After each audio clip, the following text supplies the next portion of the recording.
আমাদের মাওলানা মামুনুল হক সাহেব হাফিজাহুল্লাহ একটা কথা ডক্টর আব্দুল্লাহ জাহাঙ্গীর রহমাল্লাহ সম্পর্কে বলেন, এই আসুনা ট্রাস্টের স্যারের ওয়াফাতের পর এখানকার স্টুডিওতে বসে বলে গেছিলেন যে ডক্টর আব্দুল্লাহ জাহাঙ্গীর রহমাল্লাহ ছিলেন এমন একজন মানুষ যিনি সময়ের চাইতে এগিয়ে থাকা মানুষ ছিলেন, সময়ের চাইতে এগিয়ে থাকা মানুষ ছিলেন।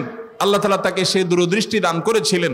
আল্লাহ রাব্বুল আলামিন স্যারের সে মিশনকে, স্যারের সে স্বপ্নকে, স্যারের প্রতিষ্ঠিত এই আসুন্নাহ ট্রাস্ট, জিনেদা আসুন্নাহ ট্রাস্ট, এটার মাধ্যমে আল্লাহ তাআলা কবুল এবং মঞ্জুর করুন, পরিপূর্ণ করার তৌফিক নসিব করুন। ভাইরা আমার, আমরা আজকের এই মাহফিল থেকে আমাদের ব্যক্তিগত জীবনে, আমাদের দ্বীনি জীবনে, এমনকি আমাদের সামাজিক জীবনে অন্য ধর্মাবলম্বীদের মানুষদের সাথেও আমরা সবর, সহনশীলতা এবং ধৈর্যের পরিচয় দেব, চেষ্টা করব তো ইনশাআল্লাহ। ভাইরা আমার, আমরা যখন আমাদের নিজেদের মধ্যে মসজিদের অভ্যন্তরে ভিন্ন মতের কোনো মানুষ দেখব, ডক্টর খন্দকার আব্দুল্লাহ জাহাঙ্গীর রহমাল্লাহ সেই ঐতিহাসিক বক্তব্য আপনাদের নিশ্চয়ই অনেকেরই শোনা আছে। স্যার বলেছিলেন যে আপনার পাশে কোনো হারাম ভক্ষণকারী ব্যক্তি, ধূমপানকারী ব্যক্তি, কোনো হারামে লিপ্ত ব্যক্তি আপনার পাশে দাঁড়িয়ে মসজিদে নামাজ পড়তে পারে, তাহলে আপনার ভিন্ন মতের মুসলমান ভাই যার সাথে আপনার মৌলিক সব বিষয়ে এক ঐক্যমত রয়েছে, কিছু কিছু বিষয় মত পার্থক্য রয়েছে, এরকম কোর এবং বড় বড় কবিরা গুনাহ বিষয় মত পার্থক্য নেই, সে ভাইটি আপনার পাশে দাঁড়াতে অসুবিধা কেন?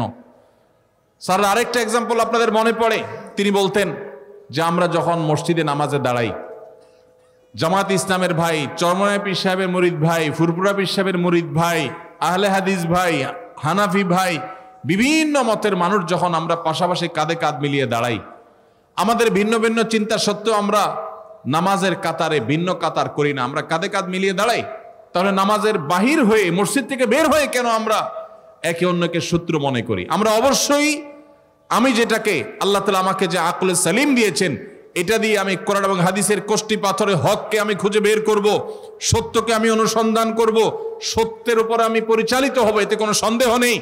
কিন্তু কোন অবস্থাতেই একজন মুসলমান তিনি তার নিজের সত্য অবস্থানকে টিকিয়ে রাখতে গিয়ে তার অন্য মুসলমান ভাইকে আঘাত করা, তাকে দুর্নাম করা, তাকে বাজে ট্যাগ দেওয়া, তাকে নিয়ে তুচ্ছ তাচ্ছিল্য করা, তাকে অপমান করা এবং মুসলমানদের মধ্যে বিভেদ সৃষ্টি হওয়ার মতো কাজ করা মুসলমানের জন্য কখনো জায়েজ নাই। আল্লাহ রাব্বুল আলামিন কোরআনে কারিমে আমাদেরকে নির্দেশ করেছেন, ওয়াতাসিমু বিহাবলিল্লাহি জামিআ, তোমরা আল্লাহর রশি সবাই আঁকড়ে ধরো আল্লাহর রজ্জুকে, ওয়ালা তাফাররাকু, তোমরা বিভক্ত হয়ে যেও না। আজ আমাদের ঐক্যবদ্ধ হওয়া বড় বেশি প্রয়োজন। আমরা মুসলমানরা আজ বিভক্ত থাকার কারণে আজ এক শ্রেণীর মিডিয়া আমাদেরকে নিয়ে খোঁচাখুচি করে, আমাদেরকে আঘাত করে, আমাদেরকে নানাভাবে বদনাম করার চেষ্টা করে। আমরা যদি সবাই ঐক্যবদ্ধ থাকি, আমরা যে বিষয়গুলোতে মতপার্থক্য আমাদের আছে সেগুলো থাকুক, সেগুলো থাকা সত্ত্বেও বৃহত্তর ইসলামের স্বার্থে, দ্বীনের স্বার্থে, আল্লাহ এবং তার রাসূল সাল্লাল্লাহু আলাইহি সাল্লামের স্বার্থে আমরা যদি কাঁধে কাঁধ মিলে, আপনার কাজে আমি, আমার কাজে আপনি যদি সহযোগিতা করি, একে অন্যের প্রতি যদি সহযোগী হই, সহমর্মী হই, একযোগে কাজ করি, তাহলে মনে রাখবেন ইসলাম এবং মুসলমানদের চিহ্নিত দুশ্মনদের যে সংখ্যা সেটা এদেশে খুবই নগণ্য। এই মানুষগুলো কখনো আমাদের মাথার উপরে ছড়ি ঘুরাতে পারবে। আজ 50 বছর যাবত একটি কালচার আমাদের দেশে চলে আসছে, সেটি হলো হাতে গোনা যাবে এরকম কিছু মানুষ এদেশের ধর্মপ্রাণ মানুষদের উপরে তাদের শাসনের নামে শোষণ চালিয়ে যাচ্ছে। তারাই ন্যারেটিভ দাঁড় করায়, তারাই বিভিন্ন ব্যাখ্যা দাঁড় করায়, বিভিন্ন বয়ান হাজির করে। তারা আমাদেরকে এক এক সময় এক এক ট্যাগ লাগিয়ে নানা সময় কোণঠাসা করে রাখে। কখনো জঙ্গি বলে গালি দেয়, কখনো উগ্রবাদী বলে গালি দেয়, কখনো রাজাকার বলে গালি দেয়। আমাদের বিরুদ্ধে বিভিন্ন ন্যারেটিভ দাঁড় করিয়ে ইসলাম এবং মুসলমানদেরকে কোণঠাসা করার চেষ্টা করে। আমি একটা কথা প্রায় সময় বলি, যারা আমাদের রাষ্ট্র থেকে ইসলামকে সম্ভব হলে জাদুঘরে ঢুকায় ফেলতে চান, তারা 50 বছর যাবৎ সেই কাজ করেছেন, তাতে দেশ পাতাল থেকে আকাশে উঠে যায় নাই।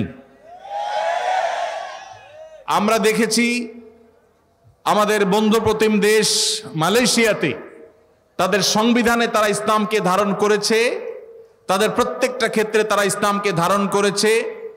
তাদের রাষ্ট্রের প্রত্যেকটা এলিমেন্টের মধ্যে ইসলামের কণা আপনি খুঁজে পাবেন, খাঁজে বাজে ইসলাম খুঁজে পাবেন। পিছিয়ে আছে না পিছিয়ে আছে? তাদের কাছে কর্মী হয়ে যাওয়ার জন্য আমরা সিরিয়াল দিয়ে বসে থাকতে হয়। আজ ধর্মকে দূর দূর করা মানুষগুলো 50 বছরে আমাদেরকে তাদের লেভেলে নিয়ে যেতে পারে নাই। এই দেশে বহু আগের জরিপ অনুযায়ী 3 লক্ষের বেশি মসজিদ ছিল, এখন সেটা হয়তো 4 লক্ষে পৌঁছেছে। 4 লক্ষ মসজিদের কমপক্ষে ইমাম এবং মুয়াজ্জিন মিলিয়ে 8 লক্ষ মানুষ যারা সমাজকে নেতৃত্ব দেয়, লিড করে। জুমার দিন রাত পোহালে জুমার নামাজ, কয়েক ঘন্টা পরে জুমার নামাজের আজান হবে দুপুরে। এই জুমার দিন রাত পোহালে যে জুমার দিন, সেই জুমার দিনে জুমার নামাজে 12:30 থেকে 1:30 পর্যন্ত 4 লক্ষ মসজিদে, এক একটা মসজিদে যদি গড়ে 150 করে মানুষ নামাজ পড়তে আসে এভারেজে, শহরে বেশি থাকে গ্রামে কম থাকে, সব মিলিয়ে যদি আমরা গড়ে 150 করে মুসল্লি ধরি এক একটা মসজিদে, 4 লক্ষকে 150 দিয়ে গুণ দিলে 6 কোটি হয়। 6 কোটি মানুষ 12:30 থেকে 1:30 এই টাইমে, পুরো সপ্তাহের সবচাইতে ফ্রেশ টাইমটা, যে টাইমটাতে সারা সপ্তাহের সেরা ঘুমটা শুক্রবার সকালে দিয়া, স্কুল নাই, মাদ্রাসা নাই, ব্যবসা বাণিজ্য নাই, অফিস আদালত নাই, সারা সপ্তাহের সবচেয়ে সেরা ঘুমটা দিয়া এরপরে সবচেয়ে ভালো ফ্রেশ করে গোসলটা করে মনে করে জামা পরে সুগন্ধি ব্যবহার করে তাদের সারা সপ্তাহের সবচেয়ে সোনালী সময়টা, সবচেয়ে রিফ্রেশড যে সময়টাতে আছেন, সেই সময়টাতে তারা মিম্বরে ইমাম সাহেবদের মুখের দিকে, খতিব সাহেবদের মুখের দিকে তাকিয়ে থাকেন। বাংলাদেশের সমস্ত টেলিভিশন চ্যানেল, সমস্ত মিডিয়া, সমস্ত রেডিও চ্যানেল একযোগে যত দর্শক, যত শ্রোতা দেখে বা শুনে, শুধু মসজিদের মিম্বর থেকে জুমার দিনে 12:30 থেকে 1:30 এই সময় 6 কোটি মানুষ যে দেখে, সবগুলো মিডিয়া মিলেও কখনো সারা সপ্তাহে এত বেশি সংখ্যক মানুষ তারা মিডিয়াগুলো দেখে না বা মিডিয়াগুলো তাদেরকে রিচ করতে পারে না। এই যে বিপুল জনগোষ্ঠীকে প্রতি সপ্তাহে একদিন 1 ঘন্টা ইমাম খতিবরা অ্যাড্রেস করতে পারেন, এই ইমাম খতিবদেরকে যদি রাষ্ট্র অন করে, তাদেরকে যদি রাষ্ট্র টেনে আনে এবং রাষ্ট্র যদি তাদেরকে অ্যাক্সেস দেয়, তাদেরকে যদি রাষ্ট্র গঠনে মৌলিক ভূমিকা পালন করবার সুযোগ দেয়, তাহলে ধর্মপ্রাণ মুসলমানদের এই দেশ স্বর্ণ হতে বেশি দেরি হবে না ইনশাআল্লাহ তাআলা। ওলামায়ে কেরামকে তাদের দায়িত্বটা যদি সঠিকভাবে পালন করতে দেওয়া হয়, এই দেশ থেকে দুর্নীতি জাদুঘরে চলে যাবে ইনশাআল্লাহ। আমরা আশা করব যে নতুন বাংলাদেশে আমরা যে বৈষম্যের শিকার, সংখ্যায় বেশি হয়েও মুসলমানরা আমরা কোণঠাসা, পত্রিকার পাতা খুললে মনে হবে আমরা সবচেয়ে বেশি দোষী, টেলিভিশনের দিকে তাকালে মনে হবে, নিউজের দিকে তাকালে মনে হবে যে আমাদের মুসলমানদেরই দোষ সবচাইতে বেশি। অথচ এই দেশে এই গত কিছুদিন আগে আপনারা দেখেছেন যে দুর্গা পূজার সময় এবং বিভিন্ন সময় 5ই আগস্টে আপনারা দেখেছেন শত শত হাজার হাজার মাদ্রাসার ছেলেরা মসজিদ থেকে, আমার মুসল্লি ভাইয়েরা, তারা বের হয়ে মন্দিরগুলো পর্যন্ত পাহারা দিয়েছেন। এত সহনশীলতা থাকা সত্ত্বেও আমাদেরকে যারা দুর্নাম করার চেষ্টা করে, এই শত্রুদের আমাদেরকে চিনে রাখতে হবে এবং এদের শত্রুতার ব্যাপারে আমাদেরকে সতর্ক থাকতে হবে। সীসা ঢালা প্রাচীরের মতো ঐক্য আমাদের মধ্যে গড়ে তুলতে হবে। আমাদের এই দেশকে কোনোভাবে আমরা দুর্নাম করার কোনো সুযোগ কাউকে দিতে চাই না। এজন্য আমরা ঐক্যবদ্ধ থাকবো ইনশাআল্লাহ। সবাই চেষ্টা করবো তো ইনশাআল্লাহ। আমরা মুসলমানরা আমাদের নিজেদের মত পার্থক্যগুলোকে মত বিরোধের পর্যায়ে নিয়ে যাব না, ঝগড়াঝাটি পর্যায়ে নিয়ে যাব না, আমরা সহনশীল থাকার চেষ্টা করব। ভাইরা আমার, মাসআলাগত বিষয়ে সাহাবায়ে কেরামের মধ্যেও ভিন্ন মত ছিল, মাসআলাগত বিষয়ে সাহাবায়ে কেরামের মধ্যে ইখতিলাফ ছিল, মতের ভিন্নতা ছিল, কিন্তু সেটা কখনো মতবিরোধের পর্যায়ে যায় নাই, সেটা কখনো দৃষ্টিকটু পর্যায়ে যায় নাই, সেটা কখনো আমাদের মতো গন্ডগোল ফাসাদ, একজন আরেকজনকে ব্লেম করার মতো পর্যায়ে যায় নাই। আমরা সেই সাহাবীদের সন্তান। অতএব আমরা আমাদের মসজিদগুলোকে, আমাদের মাদ্রাসাগুলোকে, আমাদের দ্বীনি অঙ্গনগুলোকে সহনশীলতা দিয়ে সাজাবো, চেষ্টা করবো তো ইনশাআল্লাহ। আল্লাহ আমাদের সবাইকে সহনশীল থাকার তৌফিক দান করুন। আর আমাদের সবাইকে অন্য ধর্মাবলম্বীদের ব্যাপারে সহনশীল থাকতে হবে। আমাদের হিন্দু ভাইদেরকে আমি বলতে চাই, বৌদ্ধ এবং খ্রিস্টান ভাইদেরকে বলতে চাই, আপনাদেরকে যারা উস্কে দিচ্ছে, আপনাদেরকে যারা মায়া কান্না করে আপনাদেরকে নানাভাবে বিপদগামী করার চেষ্টা করছে, আপনাদেরকে মুখোমুখি দাঁড় করাচ্ছে মুসলমানদের, এরা আপনাদেরও শত্রু, আমাদেরও শত্রু। এরা এ দেশের শত্রু, এই মাটির শত্রু। এবং এরা কখনো আপনাদেরকে ধর্মীয় কারণে আপনাদের প্রতি সিম্পেথি দেখাচ্ছে না, এরা রাজনৈতিক কারণে আপনাদের প্রতি সিম্পেথি দেখাচ্ছে। অতএব আমাদের জায়গা থেকে আমাদের সতর্ক থাকতে হবে, কোনোভাবে আমাদের এদেশের সাম্প্রদায়িক সম্প্রীতির যে উজ্জ্বল অতীত আছে, ঐতিহ্য আছে, এই ঐতিহ্যকে কখনো কালিমা লেপন করতে দেওয়া। এদেশের হিন্দু, খ্রিস্টান, বৌদ্ধ তারা তাদের ধর্মীয় কাজ পালন করবে, সেখানে কেউ কোনো নামধারী মুসলমানও কেউ সেখানে বাধা দিতে যাবে না, যদিও মুসলমানরা যায় না। আল্লাহ তাআলা আমাদের সবাইকে, আমাদের প্রত্যেকের যার যার জায়গা থেকে দায়িত্বশীলতার পরিচয় দেওয়ার তৌফিক দান করুন। আজ জাতীয় ঐক্যের যে ডাক দেয়া হচ্ছে, এই ডাক শুনে বারবার কেন ডক্টর খন্দকার আব্দুল্লাহ জাহাঙ্গীর রহমাহুল্লাহর কথা মনে পড়ে? কারণ স্যার রহিমাহুল্লাহ সেই মানুষ ছিলেন যেই মানুষ এদেশের মুসলমানদের মধ্যে যে ছোটখাটো বিভক্তি বা অনৈক্য আছে সেগুলা দূর করার জন্য রাত দিন সারাক্ষণ তিনি পরিশ্রম করে গেছেন। তিনি এদেশের প্রমিনেন্ট ওলামা একরামদেরকে বিভিন্ন সময় একত্র করেছেন এবং তাদের মধ্যকার দূরত্ব কিভাবে কমানো যায় তার জন্য তিনি সচেষ্ট ছিলেন এবং তিনি চেষ্টা করেছেন। আল্লাহ রাব্বুল আলামিন স্যারের এই কবরকে নূরে নূরান্বিত করে দিন এবং স্যারের এই প্রতিষ্ঠানকে আল্লাহ রাব্বুল আলামিন ভরপুর কামিয়াব এবং কবুল করবেন, আমিন।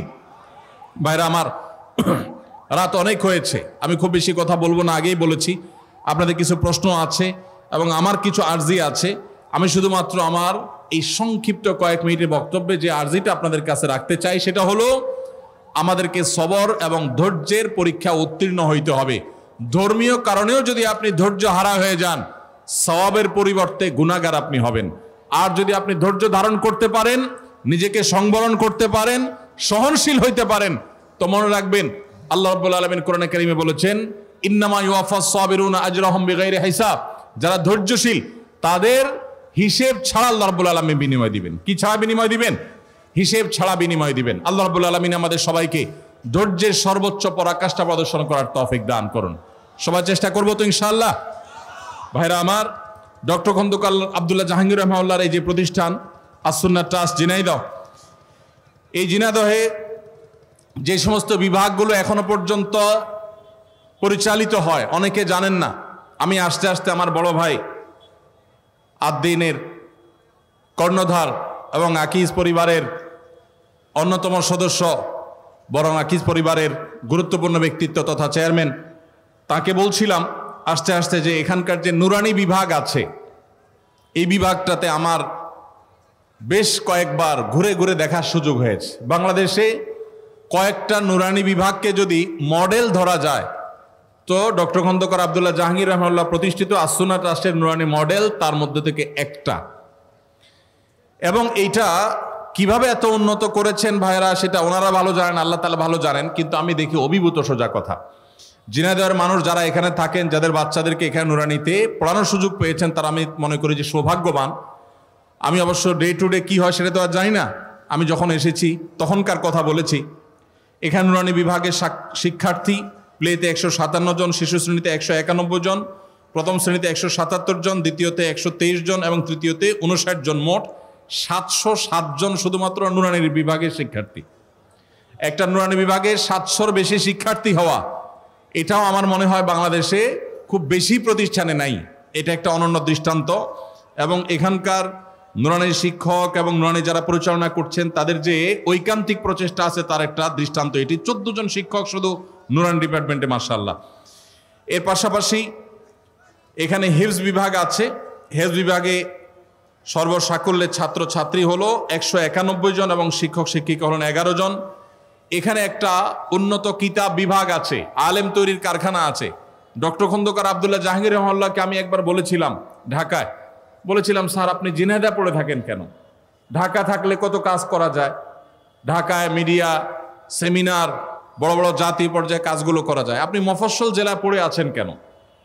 আমরা মনে করি রাজধানী কেন্দ্রিক কাজ করতে পারলে অনেক ভালো হয়। তো স্যার আমাকে তখন বলেছিলেন, আমার মনে আছে, তিনি বলেছিলেন যে বাবা সবাই তো ঢাকায় আসে, ঢাকা থেকে তো অনেক কাজই করা যায়, আমি নেড়ার ফকিরের এই এলাকাতে কিছু আলেম তৈরি করতে চাই। এই মাদ্রাসার বীজ যখন তিনি বপন করে গেছেন তার সেই মাদ্রাসা থেকে দাওরা হাদিস পড়ুয়া ছেলেদেরকে দেখার সুযোগ স্যার পান নাই। কিন্তু আজ সেখান থেকে আলহামদুলিল্লাহ দাওরা হাদিস পাশ করছে ছেলেরা। এখানে যে কিতাব বিভাগ আছে, মাদ্রাসা বিভাগ আছে, মাদায়ে নিসাবের উন্নত একটা মাদ্রাসা আছে, সেখানে আলহামদুলিল্লাহ বালক শাখায় 150 জন এবং বালিকা শাখায় 145 জন ছাত্র ছাত্রী মোট আছে এবং সর্বসাকল্যে শিক্ষকদের সংখ্যা প্রায় 30। দাওয়া বিভাগ আছে, বিশেষায়িত বিভাগ। বাংলাদেশে দাওয়া বিভাগের জগতে এক নতুন ধারার সূচনা স্যার রহমাউল্লাহ করেছেন। 1 বছর মেয়াদী এই কোর্স। এখানেও 17 জন ছাত্র আছেন। উলুমুল হাদিস বিভাগ আছে, উচ্চতর হাদিস গবেষণা বিভাগ আছে, ফিকহ এবং আকীদা বিভাগ আছে। এবং এছাড়া স্যার রহমাউল্লাহর যে সেবামূলক কার্যক্রম, দাতব্য চিকিৎসা কেন্দ্র, আইটি বিভাগ, আসুনা ট্রাস্টের কর্তৃক পরিচালিত ভোজঘাট মাদ্রাসা, সেখানে আলাদা একটা প্রতিষ্ঠান, সেখানে 100 জন শিক্ষার্থী আছে। এর বাইরে ত্রাণ কার্যক্রম, এখান থেকে বন্যার্থদের সহায়তা করা হয়েছে। এবার কুমিল্লা, ফেনী, বিভিন্ন জায়গাতে আমরা দেখেছি যে ট্রাস্টের চেয়ারম্যান মহোদয় তিনি গিয়েছেন।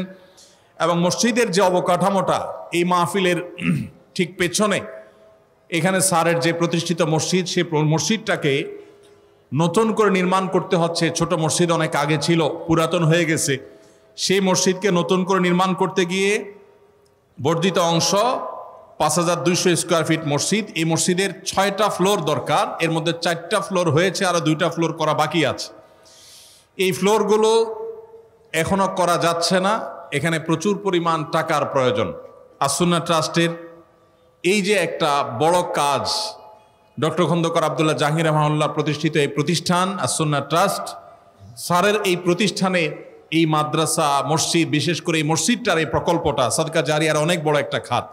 আমি আপনাদের সবাইকে উদাত্ত আহ্বান করতে চাই, আল্লাহ যাদেরকে তৌফিক দিয়েছেন, স্যারের প্রতিষ্ঠিত এই মসজিদের পশ্চিম পাশেই স্যারের কবর আছে। এই মসজিদে শত শত ছেলেরা, এখানকার মাদ্রাসার ছেলেরা, তারা এখানে নামাজ পড়েন, সালাত আদায় করেন, ইমাম ওস্তাদরা সেখানে নামাজ পড়েন। এখান থেকে ওলামা একরামদেরকে গড়ে তোলা হয়, এখান থেকে সুন্নাহর দাওয়াত হয়, মাসিক মাজলিসুস সুন্নাহ হয় ওসামা খন্দকারের নেতৃত্বে আর ওলামা একরামের নেতৃত্বে। এখানে প্রচুর পরিমাণ টাকার এখনো প্রয়োজন। টাকার অভাবে কাজ সেই গতিতে চলছে না।